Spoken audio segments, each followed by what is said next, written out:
O'rizorni elitniy mahallasiga kelganmiz. O'zingizlar ko'ryapsizlar, ko'chalarning katta kengligini. Ayniqsa katta ko'cha chiqib chapga o'ngga ketadigan bo'lsangiz ham ko'chalar katta keng. O'rizor Zarafshon mahallasi bo'ladi. Mana bu hovlimiz sotuvga chiqyapti. Rovno 6 sotuv, fasad uzunligi 20, ichkariga 30. Mana bu yerda domlarni bitta ko'rsating, O'rizor domlar. Ko'rasiz, O'rizor bozor qanaqa yaqin. Bu videoni O'rizor atrofidan uyquda yurgan tanishlarga jo'natib qo'yinglar. Narxini ham yumshoq qilib sotyaptilar. Video davomida men narxini aytib o'taman. Videoni ko'rib turinglar. Bu yoq taraf ko'rasiz, kamida bir 4 metrcha chiqadi. Огородlari bor, zona qilib qo'ygan. Bu yoqqa 3 tacha mashinani bemalol joylashtirsangiz bo'ladi. Yuring endi ichkarini ko'rsataman. Bismillah deb kirib kelamiz. Akamiz uylarini o'zlari uchun chiroyli, mustahkam, baquvvat qilib qurgan ekanlar. Bu yerda mana podolga tushsangiz bo'ladi. Podolni o'zida ham 4 ta xonasi bor. Undan tashqari podolni o'ziga sport zallarni qilib qo'yganlar o'zlari uchun. Farzandlaringiz bo'lsa yoki o'zingiz maza qilib shu sport zalga foydalansangiz ham bo'ladi, akajon. Mana hovlisini ko'rishingiz mumkin.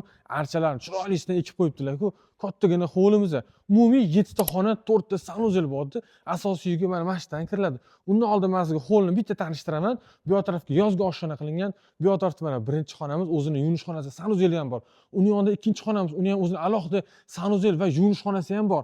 Oxirida yana bitta sanuzel joylashtirilgan. Endi sizlar bilan ichkarini bitta obzor qilib chiqamiz. Siz bo'lsa agar uyimiz yoqsa bitta like bosib qo'yasiz. Ketdik. Uyimizga kirib keldik, akalar. Vau, to'g'rasida hashamatli uyni qarang. Maza qilib o'tib oilalar yashaysizda, eshikdan kirganda chap tarafda oshxona keladi, o'tirib choy ichadigan joy ham bor. Bu yerdan sanuzelga o'tsangiz ham bo'ladi. Qo'l yuzni yuvish uchun. Mana bu yerga balonlarni solib qo'yasiz, yoki maza qilib tomosha qilib, mana bu tarafda divanli zona bor, shu yerda o'tirsangiz ham bo'ladi, aka. Xo'lda qarang, kattaligini, tepa patologlarni qarang. O'zlari uchun zo'r qilib qurgan ekanlar. Yashaganlar ham kelib ketdi deydi-ku. Xo'p, bu yotoqxona kattalar uchun.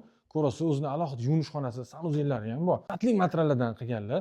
Xo'p, mebellar yong'oqdan qilganman deyaptilar. Ancha yilga xizmat qiladi. Bu yoq bolalar xonasini ko'rsating, bolalar xonasini.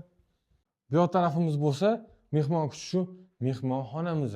Har qayerda uyga pulni ayamasdan tikkan ekanlar. Bu yoq tarafda bo'lsa, mana zinadan chiqqanimizda yana bitta xona keladi.